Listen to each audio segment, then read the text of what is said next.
Você acompanha aqui pela Record TV há vários dias a perseguição incansável a um assassino em fuga. O homem que levou pânico à região centro-oeste do Brasil. Na grande reportagem de hoje, Roberto Cabrini apresenta um olhar exclusivo dessa caçada. Os bastidores da investigação sobre Lázaro Barbosa de Souza e a primeira entrevista de uma importante personagem nessa história. A esposa de Lázaro, que pediu para não mostrar o rosto com medo de ameaças. Em uma conversa cheia de confidências e desabafos, ela revela quem é o homem mais procurado do país neste momento. A grande caçada. A procura por Lázaro. Dias e noites de buscas. Andar pela mata à noite é uma experiência extremamente difícil. Centenas de policiais fortemente armados. O roteiro de uma grande caçada. Imbuído dessa missão, senhor, de capturarmos esse indivíduo. Durante dias a fio, a mesma pergunta. Onde está, afinal, Lázaro? Todos esses policiais militares se consideram prontos para essa missão. Uma missão importante. A missão de localizar Lázaro Barbosa. O homem capaz de caminhar do meio da noite mata dentro, sobrevivendo às agruras das condições inóspitas, se escondendo e se deslocando. No meio da mata, uma grande movimentação. Nesse momento, 20 viaturas, com mais de 50 policiais, partem para a área onde Lázaro Barbosa foi visto pela última vez. E o depoimento-chave. Nós a encontramos no interior do estado. Esta é Ellen, a mulher de Lázaro. Ellen, como é que está a sua vida ultimamente? Assim, virada de cabeça para baixo, né, Cabrinho? Muito arrasada, muito triste com essa situação que está acontecendo. Vamos falar sobre tudo isso? Vamos, sim. Podemos sentar? Sim, fica à vontade. E esta é a filha do casal, de olhos brilhantes e ávidos. Ela tenta entender o porquê da foto do pai estar o tempo todo na TV. A sua filha com o Lázaro tem hoje 2 anos. Um dia ela vai crescer. Como é que você pretende contar a ela sobre tudo isso? Ai, eu não sei nem como. Já pensou sobre isso? Você já pensou sobre Eu isso? prefiro nem pensar, né? Porque até minha mãe fala, a gente não vamos falar pra ela. Mas sempre tem um coleguinha de escola, sempre tem uma outra família, né? Que relata. E a gente sempre é curioso, né? Então, com toda essa repercussão, eu acho que ela pesquisaria na internet se eu não falasse. Então, não tem jeito, né? Eu falando não, ela vai ver. Com a criança no colo e com a aparência fragilizada, Ellen começa a contar de sua vida com Lázaro. Que a gente quer a verdade sobre ele. Sim. Então, assim, ele era um bom marido, entendeu? Defina bom marido. Todo casal tem suas brigas, suas arrogâncias, mas de agressão, não. A mim, não. Você nunca notou nenhum tipo de agressividade por parte dele? Não, só arrogância mesmo. Às vezes era arrogante, né? Como todo... Até eu mesmo sou arrogante. Todo mundo tem uma parte de arrogância sua, mas de agressão a mim, não. Porque Você eu sei pretende que a sua dele... filha continue tendo um contato com ele? Sim. Porque independente... Mesmo que isso signifique uma visita na prisão? Tem essa parte também, né, Cabrini? Mas o amor dele pela filha dele é verdadeiro. Você não tem dúvida disso? Não. E por você? Por mim, o quê, assim? O amor? O amor dele por mim é verdadeiro também, mas eu acho que não... eu não quero viver essa vida mais de ter que estar... Assim, eu não quero viver essa vida de ter que... Porque mesmo ele estando preso, eu vou estar junto. Se eu for ter que estar visitando ele, entendeu? Ele foi uma pessoa boa pra mim, mas a confiança acabou, cara. São 2 horas de conversa. Você tem receio que o Lázaro seja morto? Tenho. Tenho, porque ele não quer se entregar, né, Cabrinho? Como é que você acha que está a mente dele nesse momento? Não sei, eu acho que ele tá ali, pelo jeito ele tá pra matar ou morrer, né? Porque ele não quer se render. pelo que ele mostra, ele não quer se entregar. Tensão, emoção extrema. Você tem recebido ameaças? Assim, eu ouço boatos só. Que hoje mesmo uma mulher me falou ali que pra mim não ficar andando na rua, né? Porque eu fui me encontrar com os policiais ali. Aí ela falou pra mim não ficar andando na rua, porque tem muita gente comentando em ônibus. Por que não pega a mulher dele, mata, corta o pescoço, mata, pra ver se atinge ele, já que ele não se entrega. Entendeu? Então a gente tem medo. Ele Confidências. É justo que ele seja visto como um monstro?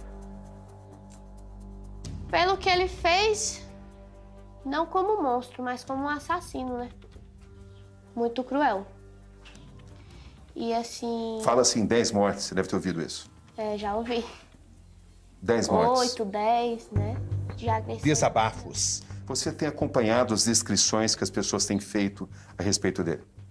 Sim. O que você tem ouvido falar sobre ele nos últimos dias? Que ele é maníaco, né? Psicopata. Que quando ele ia roubar, fazia as pessoas tirar a roupa. Não, isso é...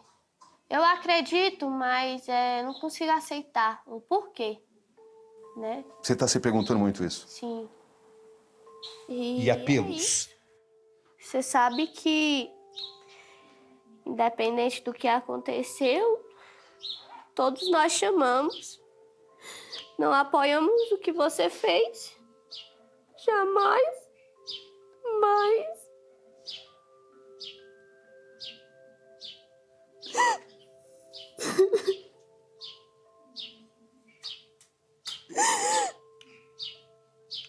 Mas estamos aqui. A gente não apoia o que você fez, mas a gente te ama pelo que você foi com a gente. E... não tenho mais o que falar, só para de fazer vítima. Para de atirar nos policiais, porque esse é o trabalho deles. Eles também têm família, têm filhos que são apegados a eles, têm esposa. Então, se você estiver assistindo, a gente só pede que você se entregue. E pague pelo que você fez, né? O outro lado. Tudo é abordado. Das origens do homem, que tem sido classificado como serial killer, até os detalhes de sua convivência com ele, passando por suas motivações. Ellen, que tipo de criação o Lázaro teve? Como é que ele foi criado? O Lázaro sofreu agressão, né? Porque ele falava que o pai dele batia muito nele e um dia ele caiu lá onde eles moravam e não sei se foi as costas, mas ele se machucou, chegou na avó todo ensanguentado. E aí a avó dele, sabendo, né, dos relatos de agressão, sabia, né, que ele era muito judiado, ele disse que chegou lá pedindo remédio para a avó dele. A avó dele estava lendo a Bíblia, tirou a Bíblia e falou, foi o Naldo? E ele, não, vó, só quero remédio, eu caí. E aí disse que ela saiu até a casa onde eles moravam, né? Achando que tinha sido o pai dele, que tinha batido nele e que ele não queria falar, né? E aí chegou na porta e só deu tempo de perguntar, cadê Naldo? E infartou. E morreu.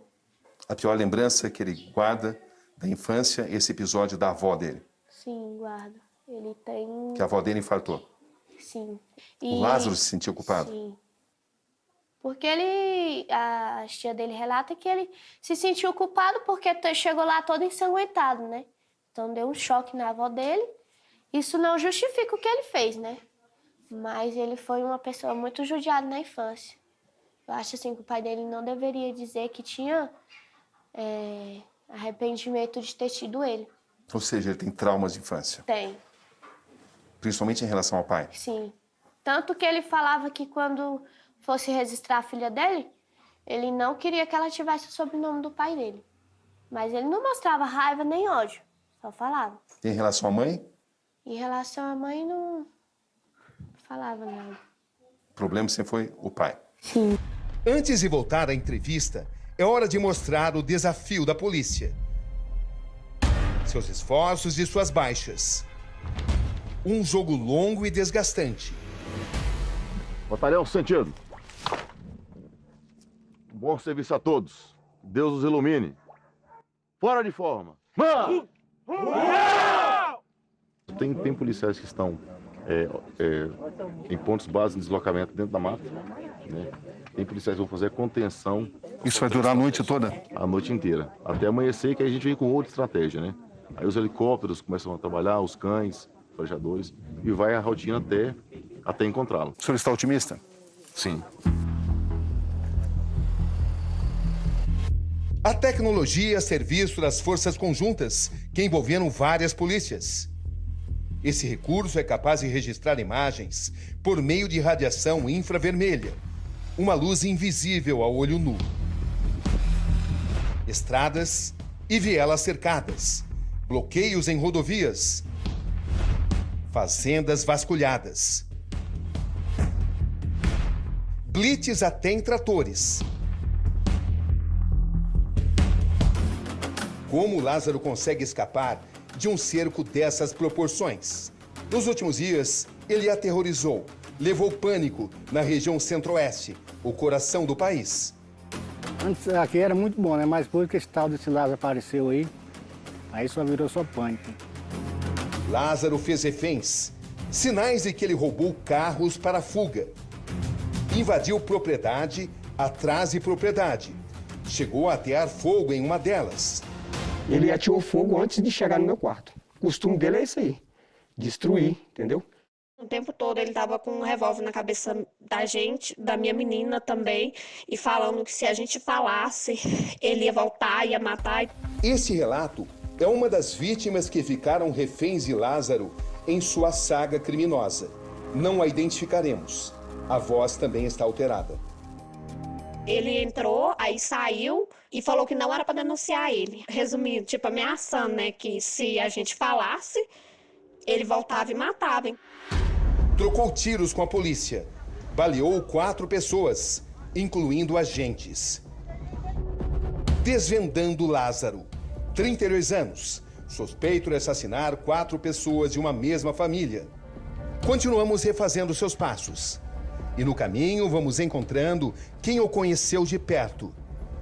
Chegamos então ao cenário de um crime que assombrou o país. Estamos em uma propriedade da zona rural de Ceilândia, Distrito Federal. Lázaro invadiu esta casa. Era madrugada de 9 de junho, uma quarta-feira. Recebemos autorização para entrar. Aqui, o empresário Cláudio Oliveira vivia com a mulher e seus 2 filhos. Lázaro passou por aqui. Ele conseguiu, com facilidade, invadir essa casa, fazendo esse caminho, até chegar a esta porta. Ele assassinou friamente, com tiros e facadas, o pai e seus 2 filhos. A mulher foi levada por ele. Quando os parentes chegam ao local, encontram Cláudio ainda com vida. Ele só consegue falar: "Saiam daqui." Ele levou Cleonice. O empresário morreu pouco tempo depois. Assim, depois de assassinar Cláudio Vidal de Oliveira, de 48 anos, seus filhos Carlos, de 15, e Gustavo, de 21, Lázaro partiu para sua próxima execução. Cleonice teve que assistir à execução do marido e dos 2 filhos, e ainda viver o terror de ser sequestrada. Ela é encontrada morta 3 dias depois, em um córrego, a 8 quilômetros da chácara onde morava. O corpo estava despido, de bruços, com um hematoma na perna, pouco cabelo, indícios de estupro. No dia seguinte à chacina da família Vidal de Oliveira, Lázaro invade outra propriedade. O caseiro chamou a Silvia e ele entrou aqui para dentro e eles ficaram aí durante quase 4 horas com a arma apontada, né? E confessa os crimes. Aí ele comentou com ela que ele realmente fez e que não fez, e que se pegassem ele ou tomassem a filha dele, uma coisa assim, e que teria mais mortes do que a Covid. As marcas que o matador deixou, os sinais de sua presença, é como chegamos aqui. Estamos chegando. Esta é a entrada de uma das fazendas onde Lázaro Barbosa trabalhou, em Goiás. Aqui existem histórias importantes para serem contadas e desvendadas. Esse é o dono da fazenda, Jadir Bianglo Lacerda, de 72 anos. E esse é seu filho, o advogado Wesley Lacerda. E esse aqui, o neto de seu Jadir, Daniel. Todos conviveram com Lázaro. Boa tarde, seu Jadir. Boa tarde, Roberto Cabrini. Como vai? Tudo bem? Tudo bem. Podemos conversar sobre o Lázaro? Podemos, sim. Seu Jadir, há quanto tempo o senhor conhece o Lázaro? É uns 3 anos atrás. Ele trabalhou para o senhor? Ele trabalhou uns dias, fez umas empreitadas de bater pasto lá na fazenda. Na sua fazenda? É. Como é que era a vida dele lá na fazenda? A mãe dele trabalhava comigo e o padrasto. Aí eu fiquei conhecendo, foi lá, eu estava precisando do serviço, ele falou, não, ele é bom de serviço. Aí coloquei ele empreitei para ir lá para ele fazer o serviço. Seu Jadir o contratou, Wesley também o conheceu e Daniel foi quem mais esteve com ele. Que tipo de comportamento o Lázaro tinha na fazenda? Ué, ele era um pouco tímido, assim, ficava mais na dele, mas não vi normalidade nenhuma, não. A relação que ele tinha com o senhor, como patrão dele, como era? Não, foi muito pequena. Mas era respeitador? Não, era respeitador, não teve nada assim que desabonasse, não. O que as pessoas sabiam sobre ele? O que o senhor sabia sobre ele na época? Não, depois eu fiquei sabendo que ele estava respondendo, que estava preso, mas ele falou para mim que tinha saído, que tinha que ir no juiz de 30 em 30 dias. Que era mentira, né? Porque ele era um fugitivo. É, exatamente. Eu falei, mas o que foi? Você está respondendo por quê? Ele falou, não, lá na Bahia eu desentendi com o cara e matei ele. Ele falou de uma pessoa só que ele matou? É, ele falou de uma só, não falou nem que era 2. Depois o senhor ficou sabendo que eram 2 pessoas? Depois fiquei sabendo agora, depois. E o senhor não tinha conhecimento que ele tinha fugido da prisão?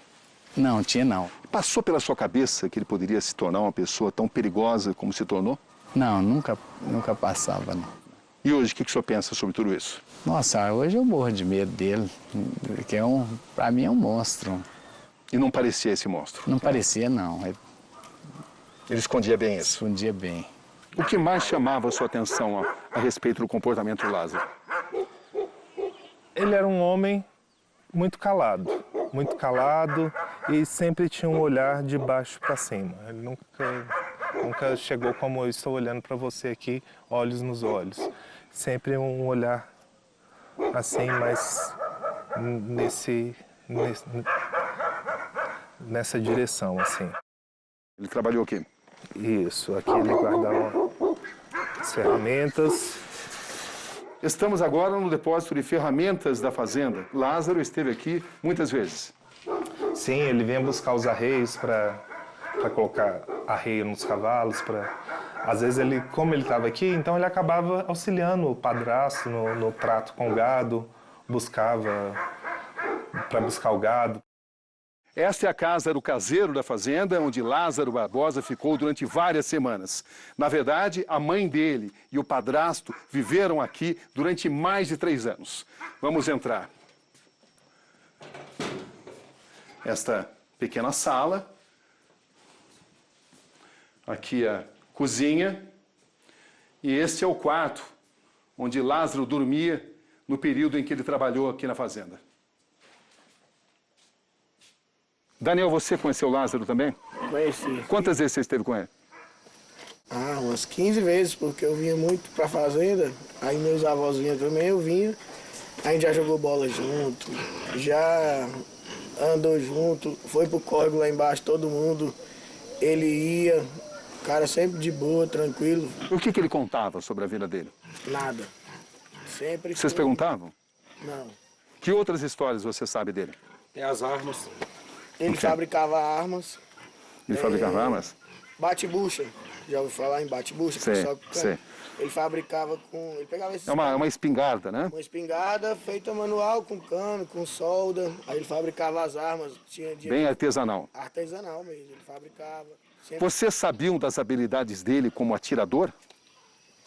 Assim, pra mim ele era um cara bom, porque ele trazia muita caça do mato. Que tipo de caça? Tatu, paca, ele já sacrificou assim, então ele era um cara que era do mato mesmo. Fabricava as próprias armas. Ele trabalhou na fazenda do vizinho aqui com outro nome. Quando o cara foi fichar ele, o cara gostou dele do serviço, foi fichar ele não deu os documentos. Aí foi aí que o menino começou a se desenvolver e falar assim, como é que o cara não dá os documentos? Quando ele falou que não tinha documento, aí ele foi procurar saber da vida dele, sobre do passado dele, que ele já era presidiário. Ele só trabalhava em diárias. Ele escondia o passado dele? Escondia. Ele trabalhava em diárias para poder não pegar o passado e botar o nome dele, para pegar documento, tudo para não fichar a carteira. O passado de Lázaro também começa a ser desbravado. Os crimes de Lázaro podem estar ligados a rituais, que, entretanto, isoladamente, não podem ser responsabilizados pelos seus atos. Aqui nessa parede da alvenaria do chiqueiro, a gente observa marcas de vela. O que você pode explicar sobre isso? Isso aqui eram as velas que a mãe dele acendia aqui de trás, que não é muito visível, a gente não tem o costume de vir atrás do chiqueiro. Logo depois a gente foi perceber do movimento, porque um rapaz falou, ela acende vela vermelha e a branca lá de vez em quando, e deixa aceso lá queimando. Aí eu falei, pra quê? Ela falou, é pra proteção do Lázaro. E aí ela acendia todas as velas aqui enfileiradas, se você vê, eram algumas por vez, sabe? Isso era assustador para vocês aqui na fazenda? Nós não tivemos o conhecimento, a gente teve conhecimento depois que o rapaz, que era amigo da mãe dele, do padrasto, contou pra gente que eles faziam isso. A gente não sabia, em momento nenhum. E sabendo disso e vendo isso agora, o que você pensa? É assustador, não tem nem o que falar disso aí. Na área investigada, aparecem vários indícios nesse sentido. Dentro desse cupim, os agentes se deparam com uma vela e o nome de Lázaro escrito em um papel. Agora veja esta carta. Teria sido redigida pelo próprio Lázaro. Foi encontrada por policiais em um dos esconderijos usados por ele na região de Edilândia, em Goiás. Consultamos Ellen, a mulher de Lázaro, sobre a carta. Ela nos disse que reconhece a caligrafia como sendo a do marido. Em um trecho, a carta diz: muitos que vivem merecem morrer. Alguns que morrem merecem viver. Então não seja tão ávido para julgar e condenar à morte, diz outro trecho. A carta termina com a frase: há outras forças agindo nesse mundo além da vontade do mal. Um livro carregado pelo serial killer em uma mochila poderia ter relação com a motivação de alguém de mente perturbada. Na fazenda onde ele trabalhou, contam-se muitas histórias. Furtou uma televisão de plasma. Mais uma vez, algo que precisa ser investigado com o devido cuidado para não se responsabilizar crenças por comportamentos individuais. E qual foi o dia que ele foi mais agressivo? Foi o dia que meu avô demitiu os pais dele. Aí ele ligou e falou, meus pais não são cachorros sem rabo. Pra você fazer isso que você tá fazendo. Eu vou te pegar e não sei o que. Aí meu avô falou pra ele, vamos encontrar, Lázaro, onde é que você tá? Ele falou assim, vamos encontrar então. Aí ele desligou o telefone e não falou mais nada. E nisso, ficou nisso, ele foi embora, sumiu, apareceu depois de um tempo. O delegado ligou pro meu avô e falou assim, toma cuidado que ele tá na área de novo, já fez várias vítimas no Girassol. Lá no Girassol ele fez as vítimas e numa fazenda aqui, próximo aqui. Aí não teve muita vantagem de ir atrás dele, as polícias. Quando teve homicídio na Ceilândia, que aí virou o Lázaro procurado. Mas antes ele já fez muitas vítimas aqui na cidade de Girassol. Agora anoiteceu aqui na fazenda. Num ambiente desse tipo, o Lázaro se vira bem? Claro, o cara tem o dom na mata, né? Ele conhece bem isso, toda essa região? Conhece toda a região, de ponta a ponta. Ele sobrevive aqui? Sobrevive. Aqui provavelmente ele se esconderia onde? Numa mina d'água, que tem uma mata lá em cima, onde ele já morou uma vez. Podemos ir até lá? É noite aqui na fazenda, nós estamos na região de mata e aqui você pode ter uma noção muito boa do quanto é difícil se locomover por aqui. Não faltam armadilhas, situações de perigo, situações que não podem ser previstas. Esta é a grande vantagem do Lázaro, que conhece muito bem esse terreno. Para que vocês tenham uma ideia, a gente vai apagar a luz e vocês vão ter a noção exata das dificuldades que os policiais têm para localizá-lo. Dá para localizar? Não dá para se enxergar absolutamente nada, somente conhecendo muito bem o terreno. E mesmo assim é difícil. Volta a luz, mas no dia a dia, e de noite principalmente, a situação não é assim. A gente está andando aqui à noite, o Lázaro sabe fazer isso muito bem. Aqui ele conhece como a palma da mão dele. Todas essas regiões, matas, córregos, rochas, pedras, onde dá de fácil acesso para esconder. Mesmo sem iluminação, ele conseguiria andar aqui? Sem iluminação. E pelo que você conhece dele, ele mesmo assim conseguiria caminhar? Conseguia caminhar, correr, fugir, ver os policiais andando na mata com as lanternas acesas, ele fica vendo de longe. Nessa mina que ele tomava água, ficava por aqui, caçava. Às vezes eu tenho quase certeza que ele ia na mãe dele buscar mantimentos para o auxílio. Ela nunca nos contou, mas eu tenho quase certeza que ele ia lá só para pegar coisas de mercearia, esses trem, para poder passar no mato, sabe? É o tipo do lugar onde ele pode reaparecer. Sim. Continuamos em sua rota. Fazenda Grota d'Água, Edilândia, região de Cocalzinho de Goiás. Segunda-feira, 14 de junho. A polícia passa por aqui à procura do fugitivo e alerta a família. O homem é perigoso. Informe sobre qualquer detalhe suspeito.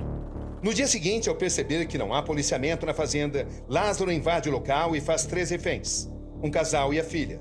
Por sorte, a adolescente consegue avisar a polícia antes de ser encontrada debaixo da cama. Lázaro leva os 3 para um córrego. Esse é o momento do resgate da família. 3 vítimas. Vamos ficar aqui. Enquanto os policiais tiram as vítimas do local, tiros são disparados. Se abriga. Vem. Sai do rio. Sai do rio. Um policial é atingido de raspão no rosto. Ele é levado ao hospital e recebe alta no dia seguinte. A família é libertada, mas Lázaro escapa mais uma vez. Os detalhes de sua ficha criminal. No total, 7 mortes são atribuídas a ele, mas já se fala em 8 ou até 10. Em Goiás e no Distrito Federal, um histórico de roubo, estupro e porte ilegal de arma de fogo. Abril de 2021, outra invasão e mais mortes. Dessa vez é na pequena cidade de Girassol, a 30 quilômetros da chacina em Ceilândia.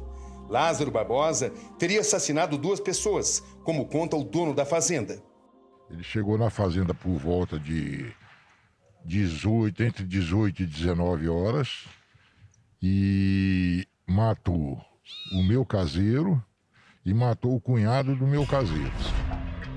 Ele nasce em Barra do Mendes, no interior da Bahia, a 500 quilômetros da capital Salvador. Uma região amedrontada desde 2008. É quando Lázaro, aos 19 anos, inicia sua vida criminosa. Na época, ele tenta atacar esta mulher.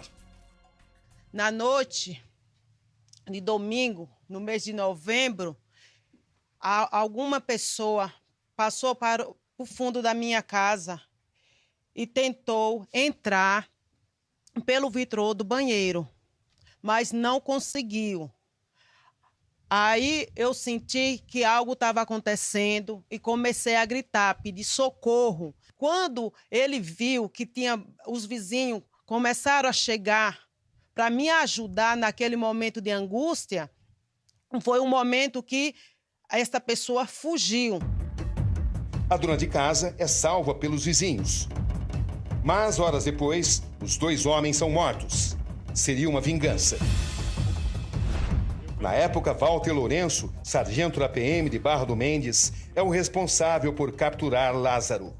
Hoje, ele é um cara experiente no mundo do crime. Eu acho que Lázaro não se entrega, ele não se entrega. Por que ele não se entrega? Porque ele tem experiência no mato, ele é caçador, ele conhece todo o mato, sempre está de olho na noite, que ele não anda o dia, durante o dia. Ele só anda durante a noite. Aqui também era da mesma forma. Ele não andava durante o dia, só andava durante a noite, quando ele sabia que a polícia estava ali alojada. Quando a polícia se alojava, ele começava a andar. E ali é o perigo dele, é nessa hora. Na zona rural de Brasília, encontramos a irmã do padrasto de Lázaro. Esta é Glória Salles, de 38 anos. Dona Glória, a senhora conhece o Lázaro? Conheço. A senhora é irmã do padrasto dele? Sou. O que a senhora sabe sobre o Lázaro? Que tipo de pessoa ele é? Moço, até no meu ponto de vista, é uma pessoa mau, né? Porque matar 2 pessoas como eles mataram lá na melancia. E um povo inocente, eles eram trabalhador, né? E acho que ele tentou ainda estrupar a minha prima. E hoje ela está lá no município, numa cidade de Barra do Mendes. Ela está muito com medo. A senhora o conheceu na Bahia? Conheci, vi ele uma vez sozinha na Bahia. Sim. Ele era novo. E eu também era, aí eu ia lá para a cidade plantar minha irmã. O que a senhora conhece sobre as origens dele? Moço, faz como fala, né? Nunca foi coisa boa, não. Ele foi criado só com uma mãe e o outro irmão que mataram aqui também, em Goiás, e nunca foi coisa boa, não. Depois dos crimes, Eva Maria, mãe de Lázaro, voltou assustada para a Bahia. Ela quer que o filho pague pelo que fez. Então eu queria que ele se apresentasse, se entregasse, porque mesmo não vai ter jeito, né? E ele também está correndo risco de vida. O pai de Lázaro, Edinaldo Barbosa, pede desculpas pelos atos do filho. Fazer nada eu não posso. Mas o que eu posso fazer em palavras é tentar confortar os corações e pedir muita desculpa por eu ser pai de uma pessoa desequilibrada, assassina e que eu considero como um monstro. Qual o maior trauma que o Lázaro tem da infância?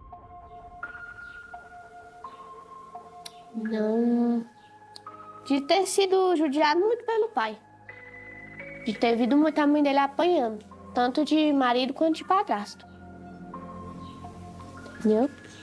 E eu acho que o maior trauma dele foi esse. Tanto que ele relatava que ele não gostava, que às vezes dava uns tapinhos, né? Brigava com ela assim, firme mesmo, botava de castigo, ele não gostava. Às vezes eu botava ela em cima da cama e ela ficava chorando, né? Chamando ele pra ele tirar, porque filho é assim, quando a gente é assim. Ele nunca fazendo bateu coisa nela? errada, ele... Não era de bater nela. Nem você? Não. Só às vezes dou uns tapas nela mesmo, mas não forte, né? Quem? Eu. Você? Ele não? Sim, não.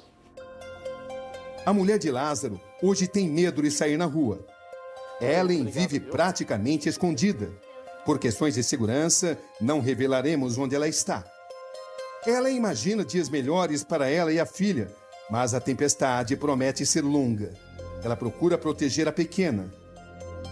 Ellen, você tem receio de que ele apareça aqui à procura da família dele, à procura de vocês? Olha, Cabrinho, eu tenho porque... Você gostaria que ele viesse? Não. Mas você pensa sobre isso? Penso porque ele vem atrás da filha dele. Se ele tiver uma oportunidade de sair dessa mata e vir, ele vem. Entendeu?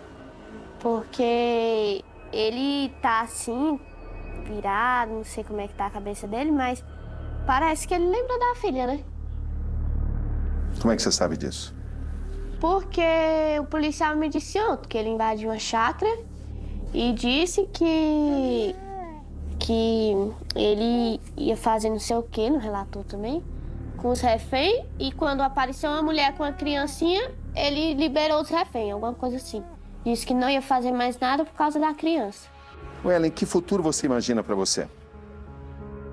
Agora é erguer a cabeça, né?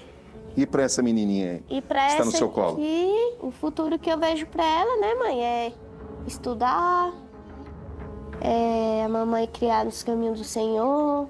Ela percebe algo estranho? Não sei. Mas ela vê o pai dela na televisão. Ela é muito ligada ao pai dela? Era. Qual que é a reação? Tanto que no dia, igual eu te falei, nos primeiros dias ela ficava perguntando, cadê o Mo? ela já levantava olhando pro lado. Ela chegou a ver o pai dela na TV? Chegou, aí ela falou assim, ó, o papai lá, mamãe. A gente tenta disfarçar, né?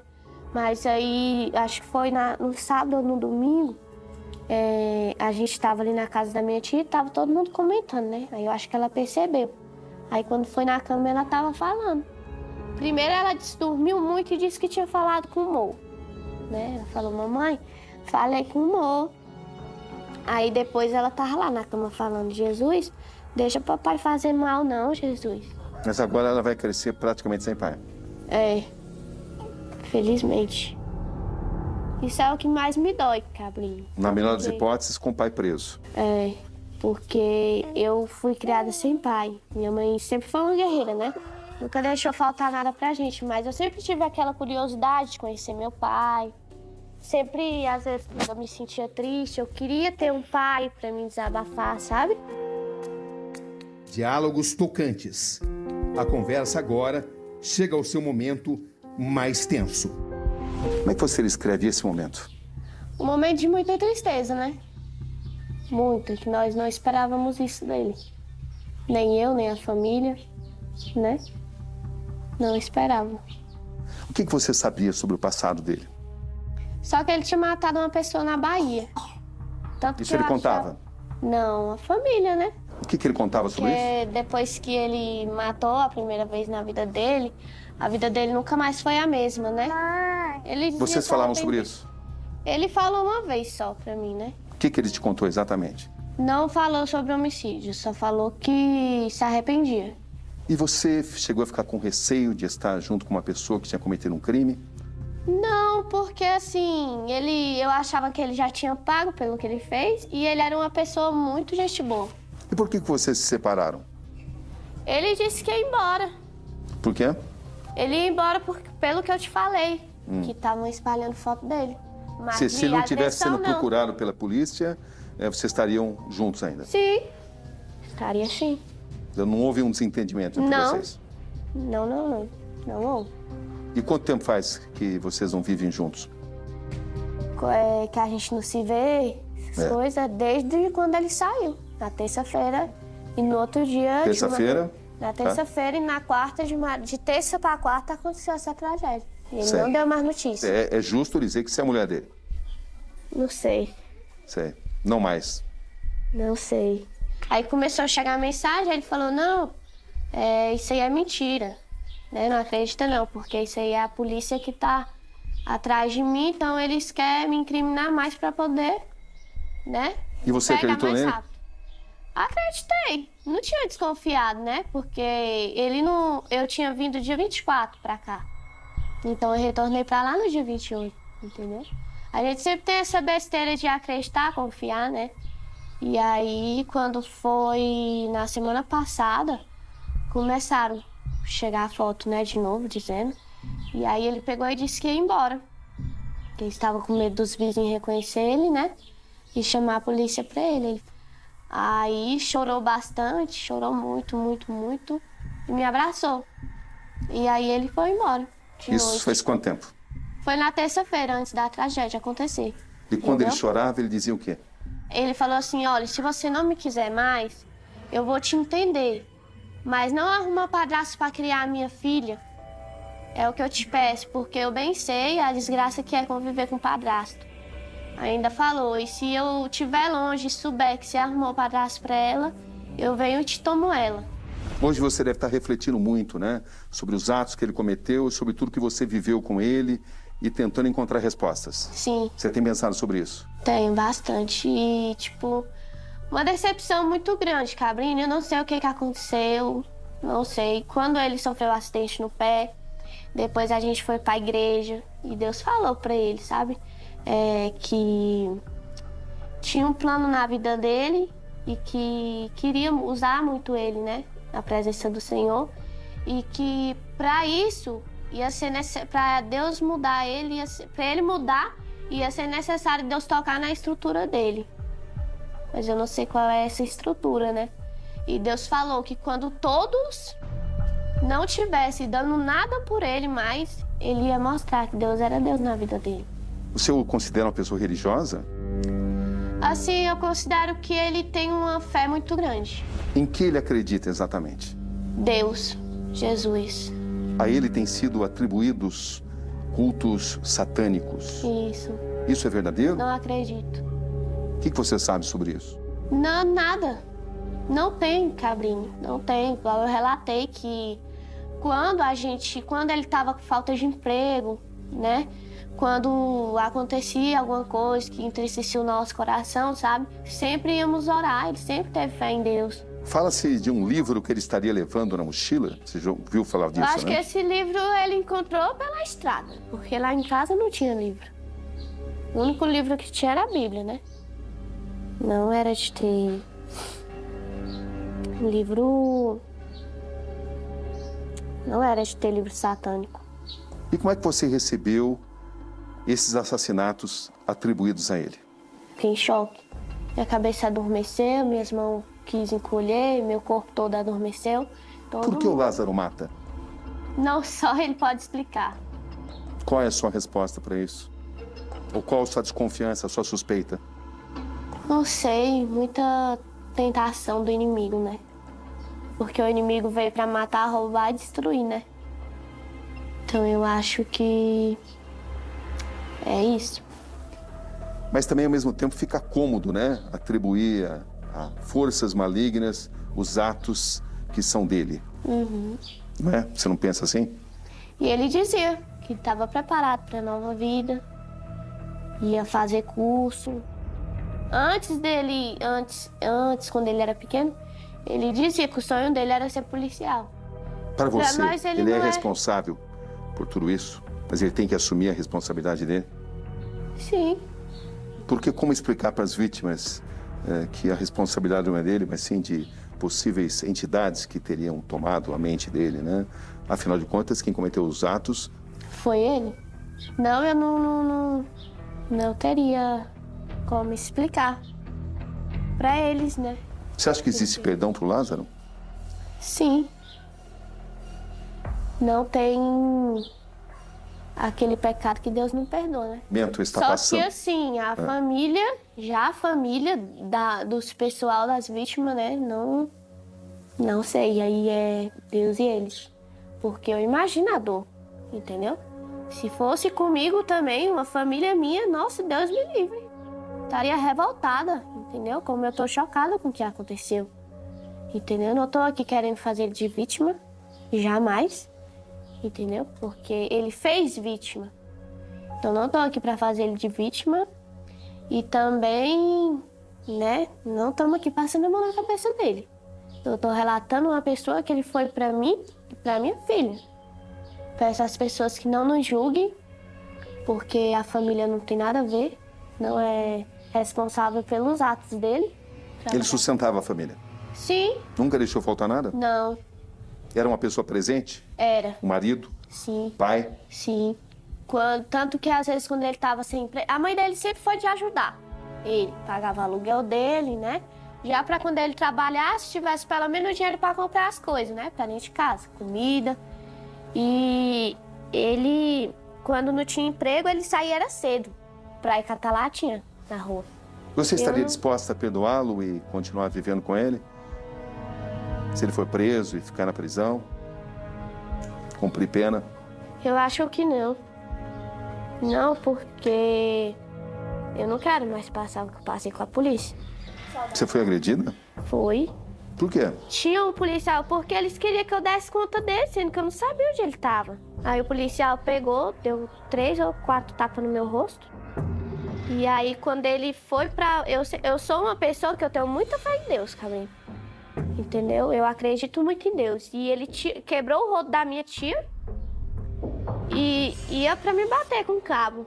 E aí eu pensei comigo, eu falei, Senhor, eu não acho justo eu apanhar com esse cabo de vassoura. Porque o Senhor sabe que eu não sei onde está o Lázaro. Você diria à polícia? Diria. Diria? Diria. O negócio seu aqui agora é com nós. E agora você fala, a gente vai botar saco na sua cabeça, vamos te afogar na água, né? Isso aconteceu mesmo? Aconteceu. Eu entendi que foi uma pressão, né? Mas ele ainda falou, não gosto de criança. Você considera que você foi torturada? Sim. Você tem consciência que se trata de uma denúncia grave essa? Sim, isso é um abuso. Eles não podem bater na gente assim. Não dá para generalizar. Não. Porque os policiais civis que me atenderam na delegacia aqui foram maravilhosos. Sobre esse depoimento, procuramos a Secretaria de Segurança Pública de Goiás, que declarou: as diferentes polícias envolvidas no trabalho de captura de Lázaro Barbosa visam a segurança pública e operam dentro da legalidade.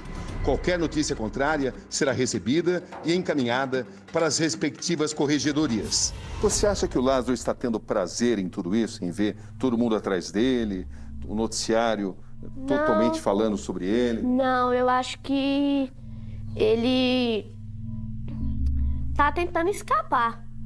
Não acho que ele tá gostando disso, eu acho que ele tá tentando ter um jeito de escapar. Só que se ele escapar, ele não vai ter mais vida, Cabrini, não tem como. Como é que ele pode ter tanta habilidade assim para escapar da polícia? Não sei. A família relata que ele já, desde a adolescência, que ele já fez isso, né? Fez isso o quê? De passar na mata, longe, fugindo, se escondendo da polícia. Mas digamos que ele veja aquilo que você está dizendo. O que você falaria para ele? O que foi que aconteceu nessa mente, né? Esse coração.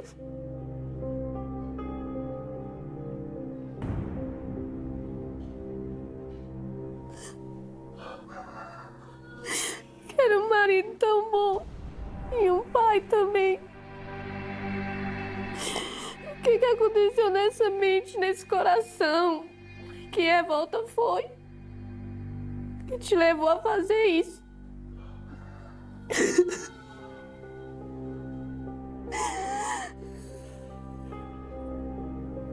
Peço que você se entregue. A sua filha te ama muito. Você sabe disso. Nos primeiros dias ela estava sentindo muito sua falta. Tava chamando o humor dela. O papai dela, acho que ela tava... Que ela é uma menina muito inteligente, acho que ela tava percebendo o que tava passando no jornal. E tava orando na cama, falando de Jesus. Não deixa papai fazer mal não, Jesus.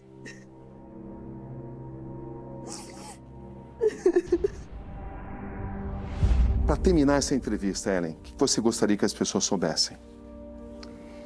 Que ele... Assim, eu gostaria que as pessoas soubessem, igual muitos estão falando, que eu era cúmplice, que eu sabia das coisas, que eu tinha que morrer, entendeu? Já vi vários relatos no Facebook. Então, assim, eu queria que as pessoas soubessem que a gente não era culpada. Ele foi uma pessoa pra gente dentro de casa e fora ele foi outra. Entendeu? E você não sabia de nada disso? Não tenho nada a ver, nem sabia, entendeu? Ellen, muito obrigado pela entrevista. Eu que agradeço.